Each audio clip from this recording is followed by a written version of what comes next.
Bienvenue dans cette nouvelle émission des idées à l'endroit, consacrée aujourd'hui à un homme exceptionnel, n'ayons pas peur des mots. Cet homme est Raymond Abellio. Son nom parlera, je l'espère, à un grand nombre de téléspectateurs, bien qu'il soit aujourd'hui relativement oublié, en particulier par ses éditeurs. Pourtant, ses ouvrages sont publiés pour l'essentiel aux éditions Gallimard.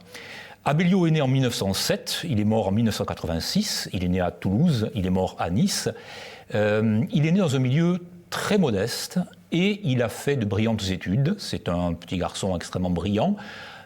Excellentes études au point d'intégrer l'école polytechnique sans être passé par les 2 années de classe préparatoire, puisqu'il a intégré directement la classe de mathématiques supérieure, c'est-à-dire la 2e année de préparation pour intégrer l'école, et il a intégré l'école polytechnique du premier coup. Donc un scientifique, bien sûr, c'est important, compte tenu des propos qui vont être tenus, je pense, pendant cette émission, et un homme qui devient ingénieur des ponts et chaussées, qui mène dans une première partie de son existence une vie très active, donc sur le plan professionnel, bien entendu, mais aussi, et peut-être surtout pour ce qui nous intéresse, sur le plan politique, puisqu'Abellio est très engagé à la SFIO, au Parti socialiste, en particulier à l'extrême gauche du Parti socialiste, donc dans ses courants les plus trotskisants ou marxisants. Ça, c'est la première partie de la vie d'Abellio qui le conduira, pour des raisons politiques, là encore, pendant la Deuxième Guerre mondiale, à entrer dans la collaboration, comme d'autres personnalités de gauche ou d'extrême gauche d'ailleurs. Et donc pendant ces années de guerre, en tout cas pendant la première partie de ces années de guerre, il sera très proche du mouvement social révolutionnaire d'Eugène Deloncle, des fondateurs de la Cagoule. Et évidemment, on se doute que son engagement collaborationniste et l'admiration qu'il a nourrie pour l'Allemagne du Troisième Reich, qu'il évoque dans le 3e volume de ses mémoires, Sol Invictus, lui a valu évidemment de gros déboires après la guerre et à la libération.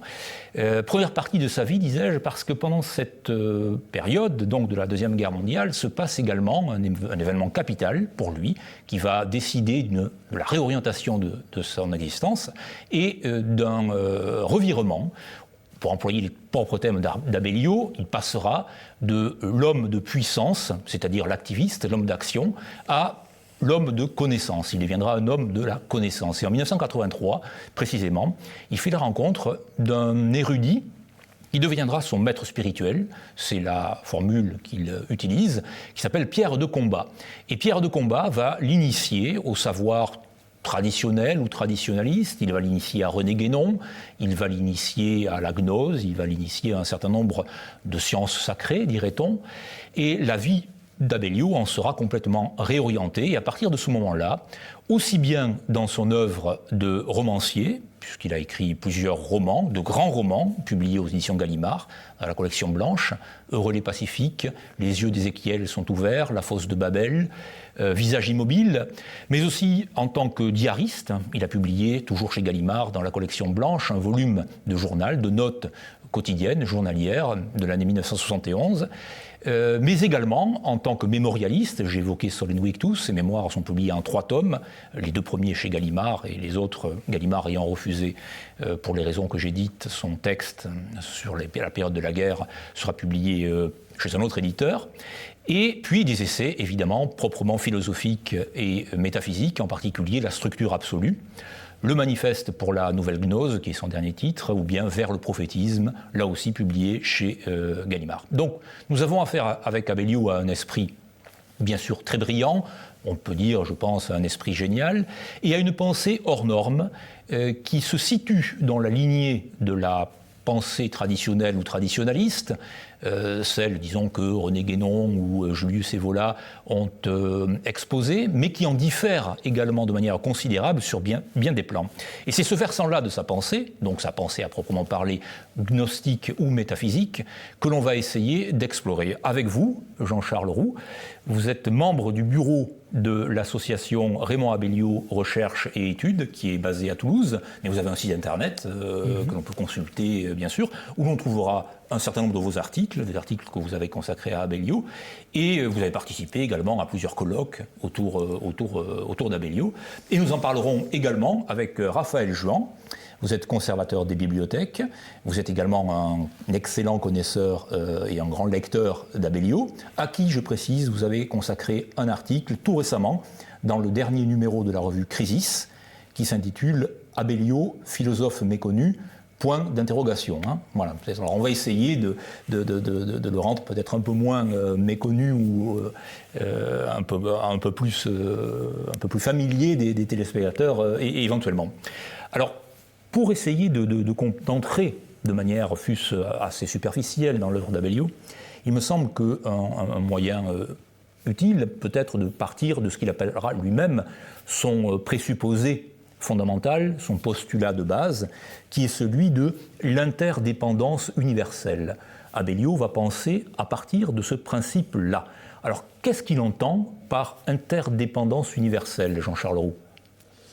Cette notion d'interdépendance universelle est assez facile à comprendre dans la mesure où il faut prendre en considération que tout événement en entraîne un autre. Les Anglais ont créé le mot serendipity. C'est un mot un petit peu excessif pour dire que tout est lié. Et dans l'interdépendance universelle, il y a cette notion qui n'est pas du tout appréciée par l'université contemporaine. C'est la notion de déterminisme. J'aimerais revenir un petit peu sur votre présentation en disant que dès son jeune âge, Raymond Abellio, dont le vrai nom c'est Georges Soulès, était mu par un besoin, une quête de l'absolu. Cette quête de l'absolu, il a commencé par la vivre dans une démarche qu'on peut qualifier de mystique catholique, qu'il a vite arrêté au sortir de ses études supérieures pour se lancer dans le militantisme socialiste, comme vous avez très bien dit, et qui a évolué à partir de l'année 1943 sous l'influence de ce Pierre de Combat dans une quête d'un absolu plus ésotérique, trouvant ses racines dans les sciences traditionnelles.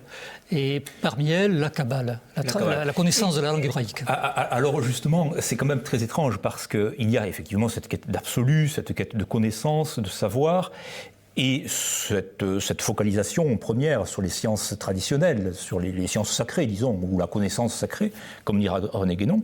Mais nous avons affaire précisément à un scientifique, et un scientifique de très haut niveau, un polytechnicien, un ingénieur, donc quelqu'un qui a été sur le terrain, qui a bâti, qui a été un technicien, et donc un homme, à la différence donc de la plupart des penseurs de cette école, qui va rester à l'écoute de ce que la modernité scientifique et technique même, enfin essentiellement scientifique, va lui dire.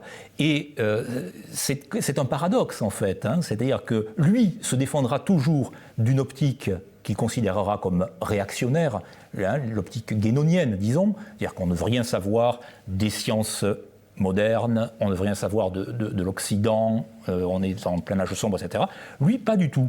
Comment se situe-t-il à l'endroit de la modernité, Raphaël Juan, et pourquoi ce côté un peu dubitatif sur ce versant des sciences traditionnelles guénoniennes ? Alors effectivement, c'est un auteur qui est tout à fait particulier dans le giron des sciences traditionnelles, puisque c'est un des rares grands auteurs de cet esprit de pensée, disons, qui est tout à fait ouvert effectivement aux sciences modernes et qui les met à profit pour créer une nouvelle logique s'inspirant, comme vous l'avez dit, à la fois de ces sciences traditionnelles, donc effectivement la Kabbale, l'astrologie, à quoi il s'intéressera beaucoup, la pensée chinoise également, dans laquelle il trouve des éléments de logique qui pourraient être réappropriés, repris dans son sens, disons.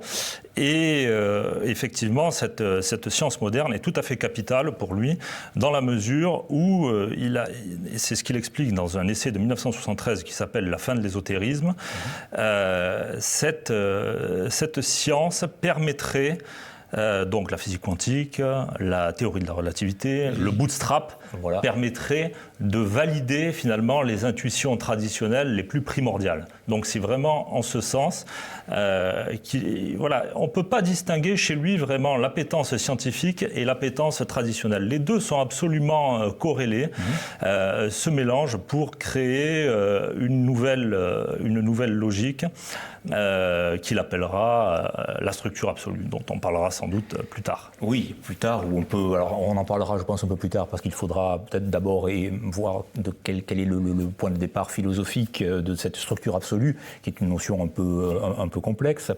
Dans le domaine des savoirs traditionnels, donc des sciences sacrées, on a évoqué la Kabbale, on a évoqué l'astrologie, on a évoqué le Yiking à travers la pensée chinoise, et donc n'y a-t-il pas n'est-ce pas un risque dans la pensée d'Abellio, n'y a-t-il pas un risque en quelque sorte de concordisme, si j'ose dire, c'est-à-dire d'une tentative de faire coïncider l'enseignement de toujours de la pensée traditionnelle et de ce qui a été toujours dit et pensé dans ces milieux-là, ce qui a toujours été su partout de tous et toujours, comme on dit, mais à partir des derniers acquis de la science. C'est-à-dire précisément la science est ce qui est toujours remis en cause. Enfin, c'est toujours il semble qu'il y ait chez Abellio une confiance de fond dans le mouvement d'une certaine rationalité.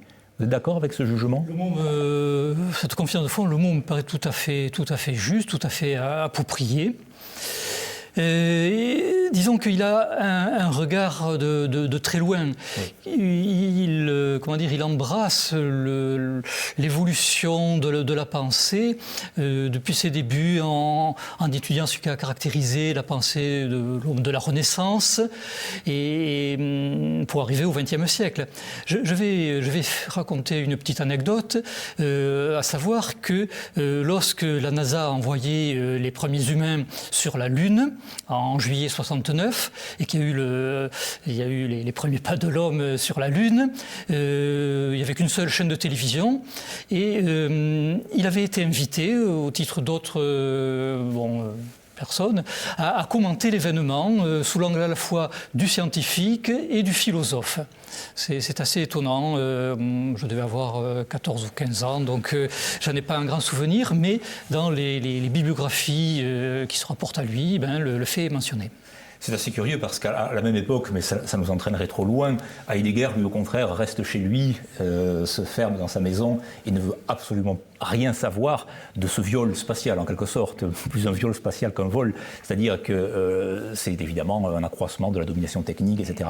Mais là aussi, il y a ça peut se comprendre d'ailleurs, puisque Abellio, on va peut-être en venir à la structure absolue, Raphaël Jean, est évidemment un lecteur de Husserl, du philosophe Husserl, beaucoup plus qu'il ne l'est que de Heidegger, bien entendu. Ah oui, complètement. Alors Husserl, donc, pour expliquer de manière très, très, très simple, non pas sa pensée, évidemment, mais bon, sa pensée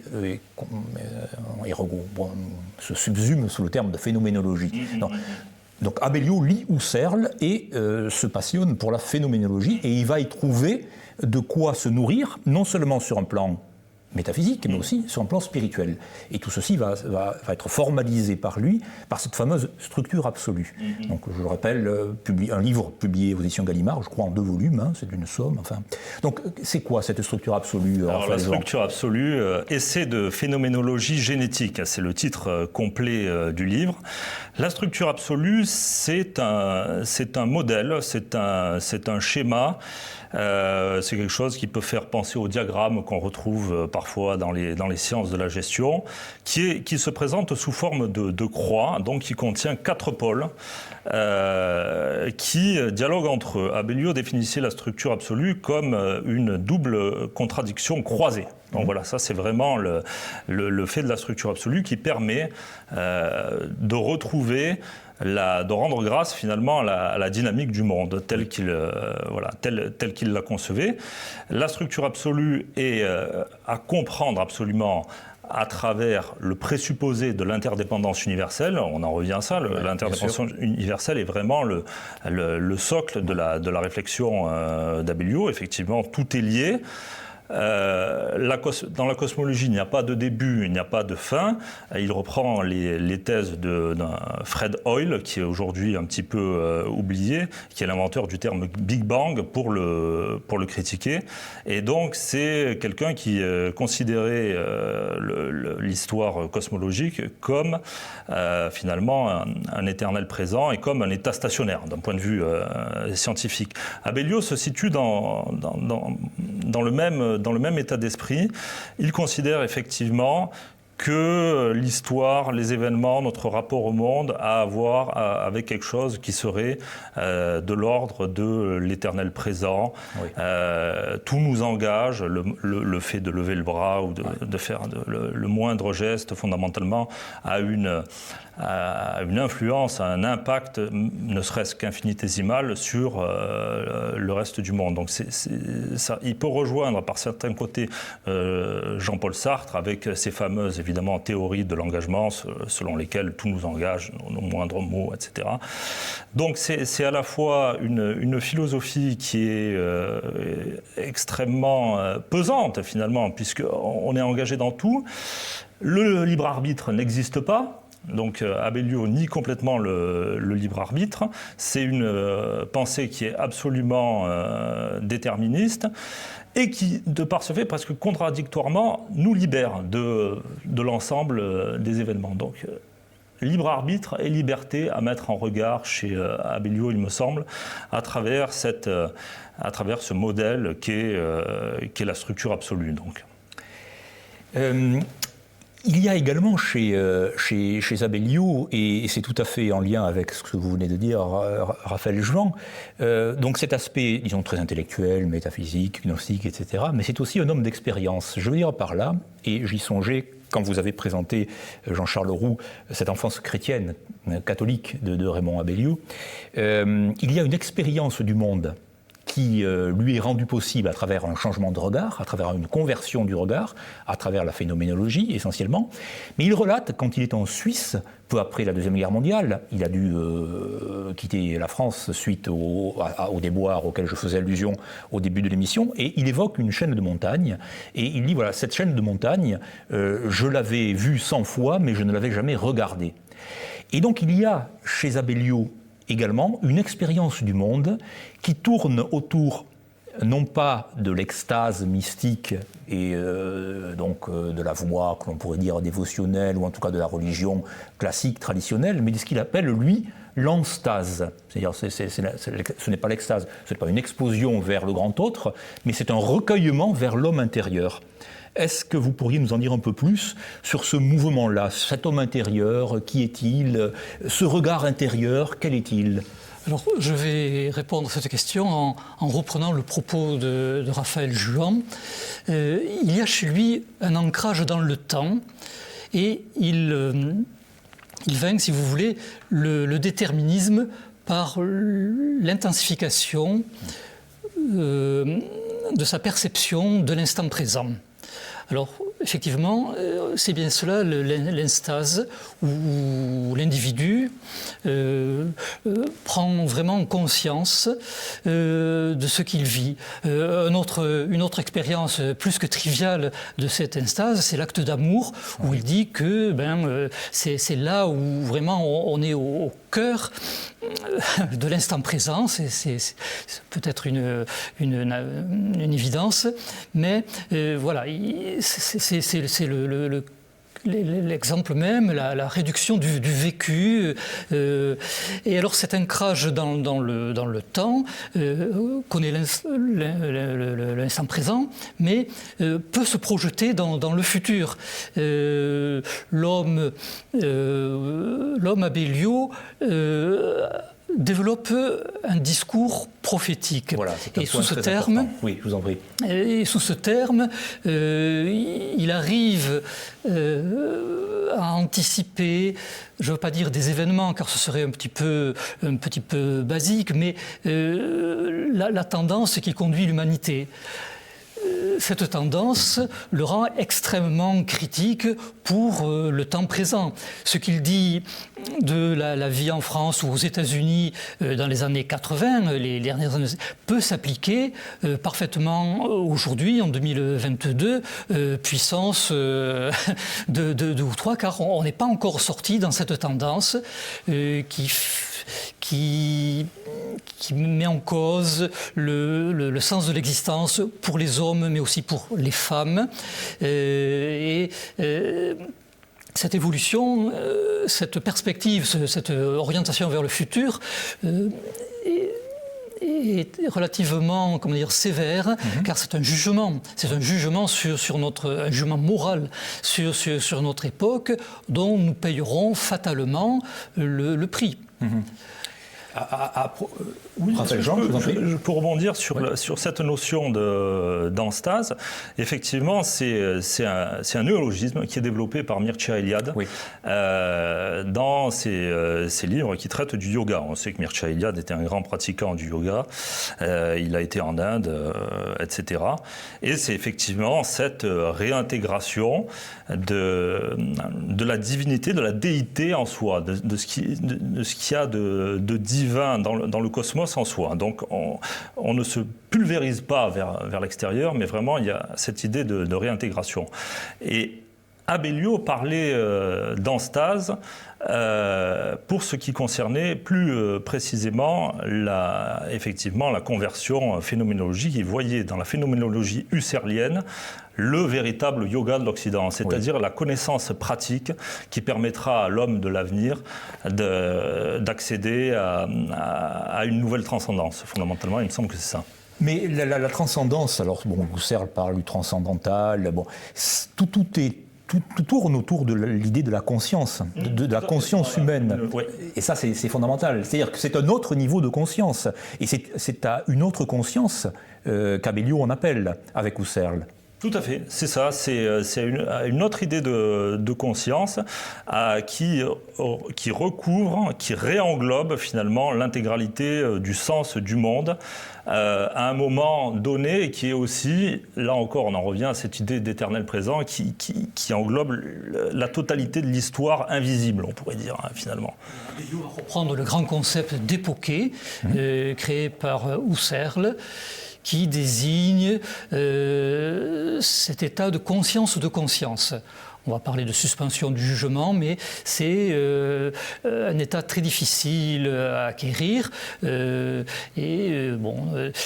prolonge le doute cartésien, bien sûr, c'est ça. Ça intensifie le doute cartésien. Husserl parle de Descartes et de Kant aussi sur les conditions a priori, etc. J'ai évoqué tout à l'heure la pensée de l'homme de la Renaissance. Descartes est un jalon qui va produire, on peut dire un point de vue intellectuel, Husserl, auteur de méditation cartésienne, et lui-même entend se positionner dans ce prolongement à travers ses livres La structure absolue. Alors la structure absolue, c'est un modèle heuristique qui va servir à expliquer un certain nombre de choses relatives à l'histoire, à la psychologie humaine et aussi l'esthétique. Il y a un développement très important sur l'esthétique grâce à la structure absolue. Parmi les études abéliennes, qui sont soit dans ces livres, soit dans des publications externes, il y a notamment un commentaire très intéressant sur la transfiguration, tableau peint par Raphaël. Bien sûr. Alors il y a non seulement les lignes secrètes qui structurent le tableau, mais le message ou la psychologie attribuée à chacun des personnages entre le Christ qui domine la scène comme il se doit, mais également les disciples qui n'osent pas regarder le personnage lumineux et puis et le seul personnage qui ose faire le court-circuit entre le Christ et la terre, c'est l'enfant possédé qui a une sorte de rictus, mais qui regarde, qui ose droit dans les yeux le Christ. Alors il fait ce commentaire où on peut retrouver les forces qui animent ce tableau et qui épousent la philosophie de la structure absolue. Le prophétisme, c'est un point important. Abellio a écrit un livre qui s'intitule Vers le prophétisme, enfin un nouveau prophétisme.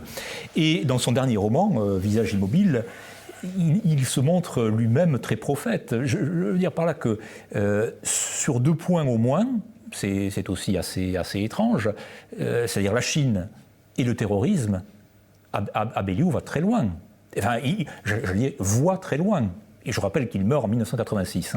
Ah oui, tout à fait. Oui. Il meurt en 1986 et il voit très bien le rôle déterminant que va avoir la Chine dans les années à venir, qu'on voit depuis une dizaine d'années de façon très manifeste, disons.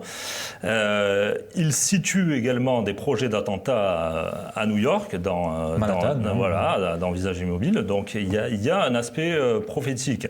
Cet aspect prophétique, à mon avis, il faut le prendre comme quelque chose dans ces romans qui donne de la vie, qui donne du sel au roman, mais fondamentalement, Abellio se considérait comme un philosophe et comme un théoricien. Donc ce qui l'intéressait, c'était ce qui structurait l'ensemble des choses et dans les interstices desquels pouvaient se situer, enfin se placer, disons, des points qui étaient tout à fait visionnaires.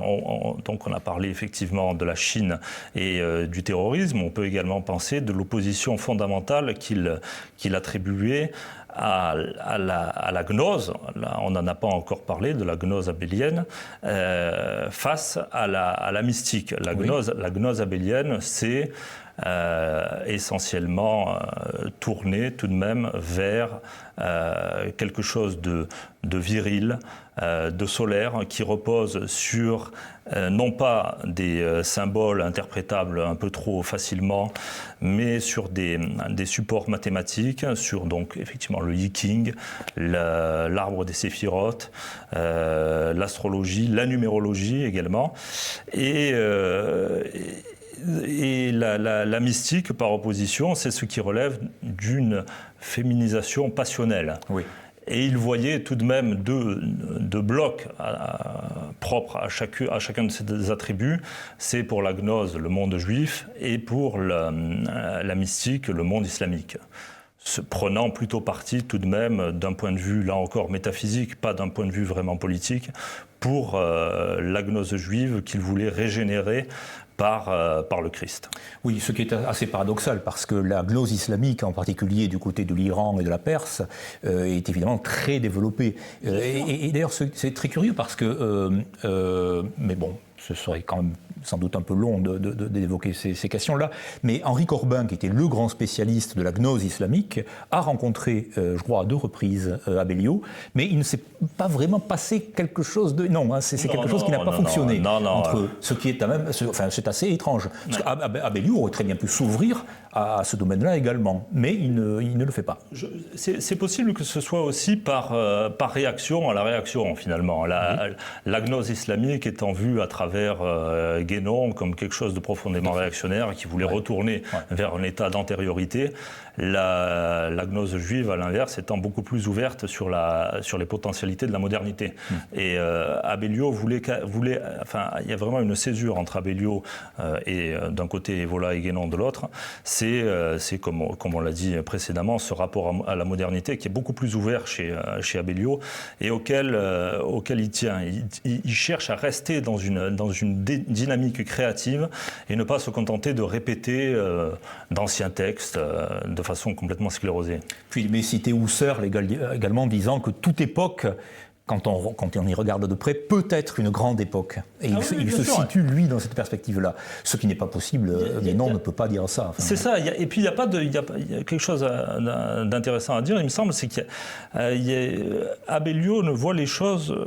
Effectivement, il voit la positivité et la négativité, mais il dit que chaque positivité, c'est un peu le yin et le yang. Oui. Chaque positivité contient une négativité. Donc il se refuse fondamentalement à juger d'un bloc un temps, une époque qui serait vue comme comme profondément involutive et à essayer d'aller chercher dans le Moyen-Âge ou dans le Moyen-Âge l'âge d'or, le Moyen-Âge occidental, islamique, l'âge d'or chez Guénon ou l'Antiquité chez Evola, quelque chose qu'il faudra absolument retrouver. Il cherche vraiment à se tourner vers l'avenir. C'est aussi pour ça qu'il s'intéresse à ce qui se passe du côté de la Californie, de la gnose de Princeton. Oui. Voilà, là où il y a un fameux livre de Raymond Ruyère, où il y aurait un petit groupe de scientifiques qui chercheraient là encore à régénérer la science moderne par des vues traditionnelles.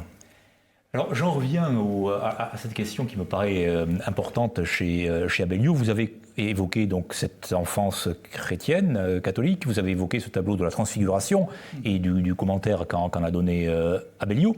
Comment se situe-t-il, Abellio, à l'endroit des églises chrétiennes, à l'endroit du dogme chrétien, à l'endroit de la doctrine chrétienne, qu'elle soit catholique, protestante ou orthodoxe?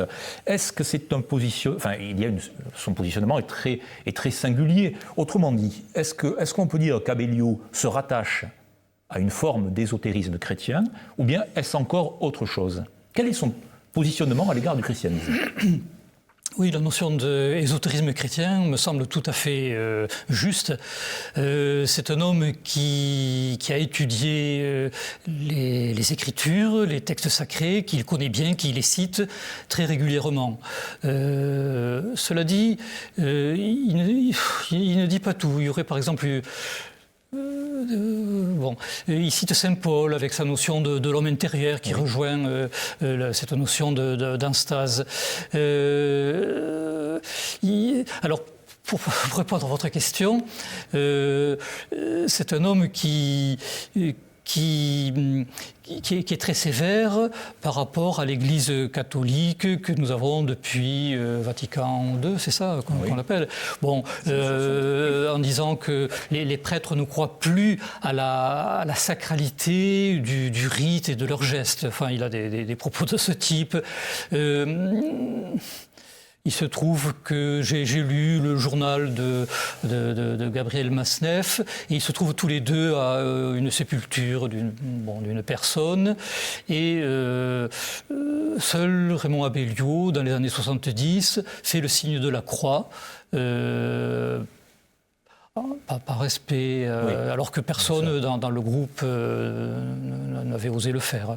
Bon, il est attaché au rite et il croit à la puissance du rite, c'est certain. Bon.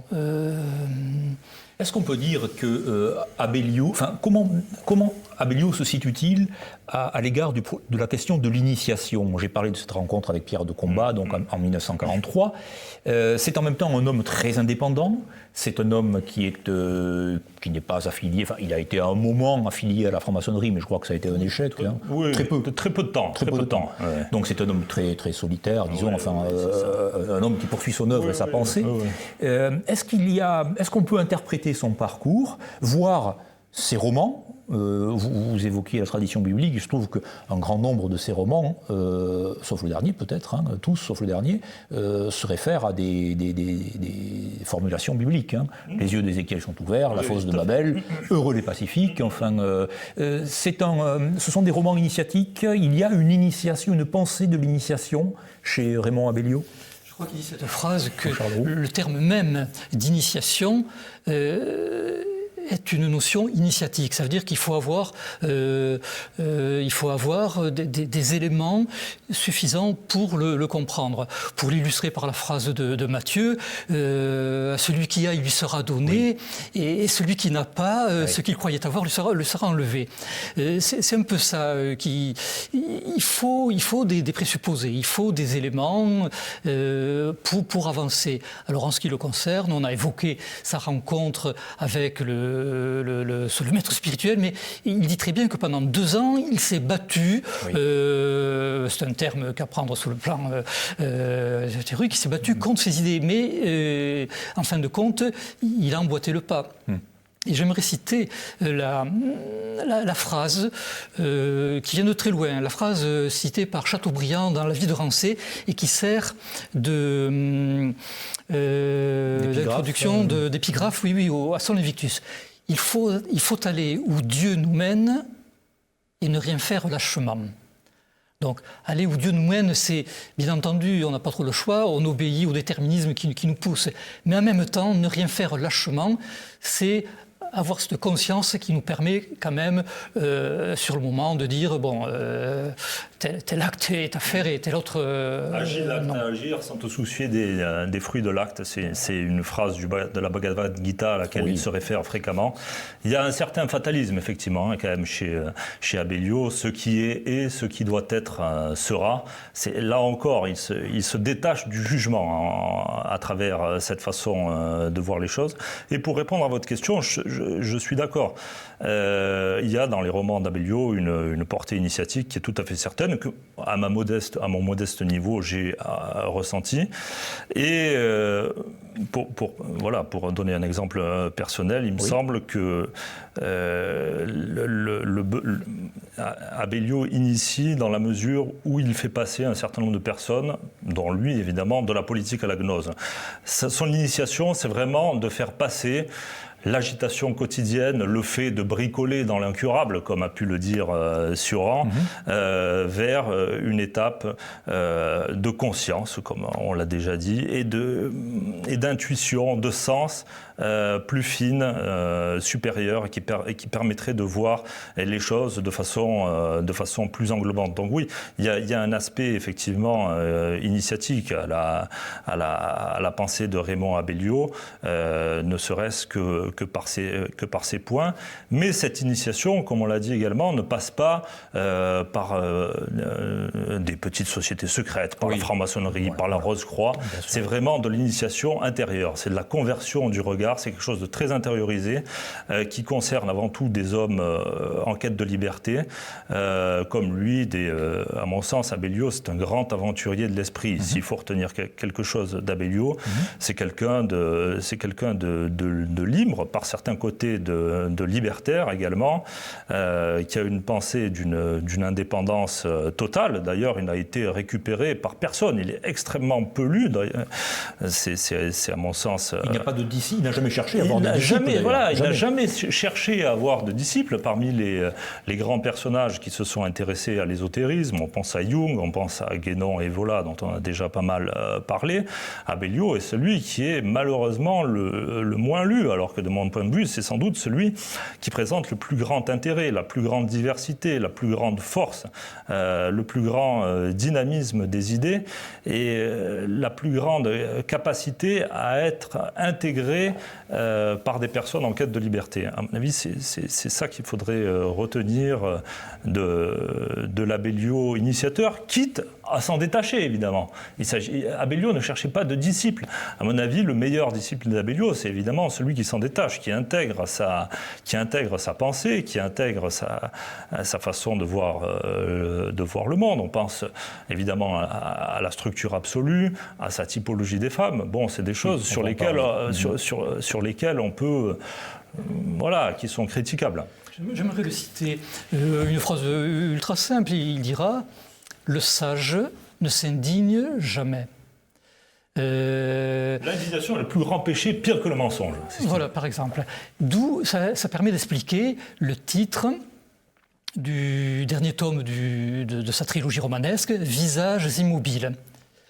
Or, cette expression « visages immobiles », on la retrouve quand il décrit ses instituteurs, véritable hussard de la République, instituteur de la Troisième République, auquel il doit beaucoup. Il disait ces hommes, souvent d'âge mûr, qui avaient fait la guerre de 14-18, et au visage immobile. Je trouve ça assez beau. C'est très beau, effectivement. Puis c'est l'immobilité, c'est le hiératisme du sage et du moyeu de la roue taoïste qui est immobile pendant que la roue tourne. Voilà. Qui pratique le non-agir. Et à ce moment-là, il dit, c'est d'ailleurs dans son dans son livre de mémoire, il parle à la fin de son double qui est le romancier Drameil. Le romancier Drameil va finir sa vie dans le roman, mais va connaître un passage en maison de convalescence, la même où lui-même, Raymond Abellio ou Georges Soulès, a été à la maison Laffitte, et il dira « Je ne fais plus rien, tout vient à moi ». Et j'ai un peu le sentiment que c'est ce que j'ai été conduit à faire moi-même, parce que je l'ai rencontré dans cette maison de convalescence, et je ne m'attendais pas forcément à être reçu, mais la première chose qu'il me dit « Quand pensez-vous venir ? Et apportez-moi une pointe bic ». C'est-à-dire un stylo, il n'avait plus rien pour écrire, il était arrivé depuis 24 heures là-bas. Et voilà, ça illustre tout vient à moi, et donc je lui ai apporté ce dont il avait besoin pour continuer d'annoter ces manuscrits que je voyais sous son bras. Quel sentiment vous a-t-il donné pendant cette rencontre, l'homme Abellio, qui était certes en convalescence, vous l'avez dit, mais quelle image retenez-vous de cette rencontre? J'ai vu un petit homme affaibli, immobile. C'était fin août, il faisait très beau ce jour-là et même chaud, mais lui, il était couvert d'un gros pull vert de laine, il était là, immobile, et si le corps était comme ça, un petit peu ralenti, l'esprit, à l'inverse, était vif, était vivant. Donc il appréciait tout à fait d'être servi par de jeunes et jolies infirmières auxquelles il posait des questions très précises. Je ne sentais pas un homme prêt à mourir. D'ailleurs, il me disait, j'ai mon œuvre à finir, il faut... vous voyez, il m'a montré les 2 manuscrits de Sol Invictus et de Visage mobile, donc il fallait finir ça avant de passer à autre chose. Alors à propos de jeunes et jolies infirmières, parlons donc des femmes, parce que c'est tout de même un sujet de réflexion aussi pour Abellio, pas uniquement, mais il a beaucoup réfléchi sur la féminité, sur le féminin. Et son œuvre comporte évidemment, son œuvre romanesque comporte des portraits de femmes. Et lui-même a connu bien des femmes. Et alors, donc, est-ce que l'on peut, de manière assez simple, bien entendu, est-ce que l'on peut définir ces relations d'Abellio et avec les femmes et avec la féminité ou l'idée féminine? Qu'est-ce qu'on peut en dire? Les femmes participent de l'évolution de l'individu.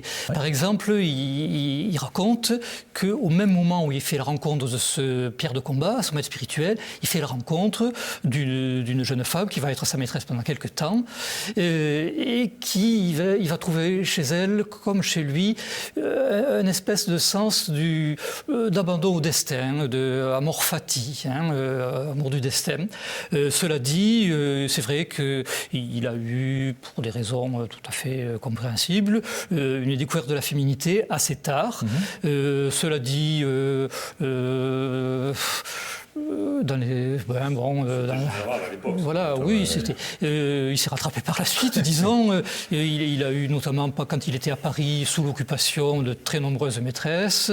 Et il n'a jamais été marié. Il a été très, très ami des femmes. Donc, tout le long de sa vie, il y a eu quelques figures marquantes. D'ailleurs, il le dira, il dit, il y a eu trois femmes et une quasi qui aura beaucoup servi. Il dit 3 et demi, un temps, 2 temps, un demi-temps, c'est la formule qu'on trouve dans l'Apocalypse. Alors chacune correspond à une étape. Et puis voilà quoi. La demi, je pense que c'est une personne qui est encore vivante et avec laquelle il ne s'est pas passé grand-chose, mais enfin qui a été la grande passion de ces dernières années. Et alors justement, oui, je vous en prie. D'un point de vue peut-être plus théorique, oui. Son rapport aux femmes, à mon sens, il se situe du point de vue, dans un premier temps, de l'idéalisation. Il ne faut pas oublier que, évidemment, Raymond Abellio, c'est un Toulousain, et que, donc, un Languedocien, c'est quelqu'un qui s'est beaucoup intéressé à la poésie des troubadours, notamment un troubadour qui s'appelle du XIIIe siècle, qui s'appelle Peyre Cardinal. Donc, vraiment, il plaçait les femmes sur un piédestal. La femme était la dame, voilà, la dame courtoise. La dame était vraiment idéalisée. Voilà, il y a de la correspondance avec des femmes, etc. Et il y a un autre versant dans son rapport aux femmes qui est davantage dans la confrontation, notamment dans la confrontation sexuelle, qui là pourrait peut-être davantage relever du tantrisme hindou. On sait qu'il a lu un certain nombre de livres sur le sujet, aussi bien de Julius Evola, dont on a déjà beaucoup parlé, oui, que d'un ami à lui qui s'appelait Jean-Louis Bernard, qui est un égyptologue un petit peu déviant. Donc il y a vraiment ces deux aspects-là, idéalisation et confrontation, presque, j'aurais envie de dire, outil, là encore, d'initiation à travers la sexualité. Pour lui, la sexualité est vraiment une étape pour acquérir cette qualité peut-être d'homme intérieur. En tout cas, on peut pas se départir de la sexualité pour arriver à un niveau de conscience plus élevé que le niveau de conscience moyen, disons. Il a même une... Je vous en prie. Voilà, et il y a également donc une grande typologie oui, des femmes avec donc la femme originelle, oui, qui est peut-être la femme un peu primitive, la voyante sans doute, celle qu'on voit encore aujourd'hui, la gitane, peut-être quelque chose comme ça. La femme virile, qui est la femme moderne, la femme qui travaille, c'est un peu, pour parler de façon triviale, la femme des années 80, là, de Sardou, et la femme ultime qui condense les qualités de la femme virile et de la femme originelle. Et évidemment, son dernier roman, Visage immobile, est une quête vers le Graal que constitue la femme ultime, il me semble. Dans ces romans, tous les personnages féminins sont inspirés directement d'une figure ou une autre qu'il a connue. Voilà. Mais il a besoin de les schématiser. Enfin, il formalise toujours. Il formalise toujours. Alors, c'était quelqu'un qui a besoin d'intellectualiser. Et c'est quelqu'un qui avait également beaucoup d'humour. On le sait, hein, Marie-Thérèse de Brosse l'a rapporté à de multiples reprises. Qui devait être aujourd'hui avec nous, que l'on salue d'ailleurs. Hein, et qui a écrit un très bon recueil d'entretiens avec Abellio. Et effectivement, c'est quelqu'un qui avait beaucoup d'humour, y compris sur lui-même. C'est quelqu'un qui avait pas du tout, pour un intellectuel, qui n'avait pas de mal du tout à se remettre en question, à dire quand il s'était trompé. Hein, il a admis dans son tome, le tome 3 de ses mémoires sur l'Invictus, qu'il s'était trompé pendant la guerre. Il renie quand même son passé collaborationniste. Et voilà, pour revenir sur cette question des femmes, il se moquait un peu de lui-même en disant que c'était dramatique d'avoir besoin de schémas pour baiser. Effectivement, oui. L'humour est toujours d'ailleurs à signaler parce que quand on a affaire à des penseurs aussi rigoureux, disons, c'est toujours intéressant de voir quel type d'hommes ils ont été aussi, sans entrer en contradiction d'ailleurs. Tout ceci est parfaitement lié. Oui. Peyre Cardinal, donc le domaine occitan. Tout à fait. Pièce de théâtre également. Oui, Montségur. Cet attachement d'Abellio au monde occitan, à l'Occitanie, voire au catharisme, comment peut-on l'interpréter ? Parce qu'après tout, quand il évoque sa mère dans ses mémoires, dans le premier volume, Faubourg de Toulouse, et donc cette voie dévotionnelle ou mystique, il mentionne également le catharisme et le massacre des cathares, le massacre de Montségur. Qu'est-ce que l'on peut... Est-ce que c'est déterminant dans sa pensée ? Est-ce que ça a une incidence, une influence ? On peut dire certaines choses. Il explique que sa mère et sa grand-mère sont natives de la montagne ariégeoise, du village de Sex, venus à Toulouse pour des tâches ménagères ou de petits commerces. Alors, entre autres choses, la grand-mère faisait la vente de rameaux de lauriers ou de buis le jour de la fête des rameaux. Et alors, il dit... humble marchande du temple, mais qui était au-dessus de ses contingences et qui était pour lui l'incarnation de la femme occitane. De la femme qui avait accompagné les hérétiques, qui était dure à l'ouvrage, qui s'énervait jamais, qui avait confiance en la vie. Voilà, pas du tout la femme moderne, la femme virile, ou qu'on appelle, qui pratique le féminisme antagonique. Voilà. Hein, bon. Non, voilà, il se disait vraiment descendant de Qatar, pour le coup. Il se donnait une généalogie de Qatar. Et bon, disons les choses telles qu'elles sont. À mon sens, Abellio est certes un chrétien, mais c'est un hérétique. C'est quelqu'un qui s'intéresse aux figures chrétiennes hérétiques. On pense évidemment à Maître Eckhart, qui l'a beaucoup influencé. Saint Bonaventure, qui lui n'est pas Saint Bonaventure, alors qui n'était pas du tout un hérétique. Mais il a été lecteur de Saint Bonaventure. Oui, c'était un grand lecteur, effectivement, de Saint Bonaventure, auteur effectivement, franciscain et très haut dignitaire de l'Église catholique. Mais il s'estimait une affinité élective, il me semble, quand même, davantage avec les hérétiques qu'avec l'Église institutionnelle et avec les cathares en particulier. Alors ça, bon voilà, les débats historiques n'arrêtent pas de changer. En plus, le massacre des Albigeois, à son sens, ne faisait pas de doute et préfigurait le massacre des Juifs par les nazis.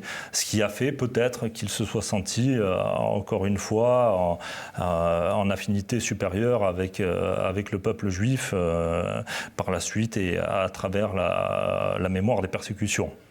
Je vais le citer à ce sujet, le lien commun entre le massacre des Cathares et l'extermination des Juifs au XXe siècle. Il dit une gnose était en jeu. La gnose juive, véhiculée par la synagogue, et puis la Kabbale, voilà. Et puis cette gnose occitane, cathare, entre autres réalisée dans cette divinisation de la femme, et puis le mépris par rapport à ce que la divinité nous conduit. Il dit « Je ne vois pas pourquoi je me sentirais coupable, je n'ai pas demandé à naître ». C'est la phrase clé de la pièce Montségur, prononcée par le fameux Père cardinal. Alors notre émission touche à sa fin, c'est très rapide bien entendu, donc très très brièvement, on a essayé donc de donner un aperçu rapide de la pensée d'Abellio. Raphaël Jouan, Jean-Charles Roux, un livre, un titre d'Abellio pour les téléspectateurs qui souhaiteraient découvrir cette œuvre. Pour découvrir, je dirais Dans un âme et un corps, journal de 1971, publié chez Gallimard, qui donne vraiment une vision très humaine d'Abellio dans sa quotidienneté et dans son immense vivacité quotidienne, qui est quand même très, très impressionnante. Alors moi, je proposerai ses mémoires. Il y a 3 tomes. Le premier tome raconte les 20 premières années de sa vie jusqu'à l'entrée à la Polytechnique. Ça s'appelle Dans un faubourg de Toulouse. Le deuxième tome s'appelle Les militants. C'est la période de 27 à 37.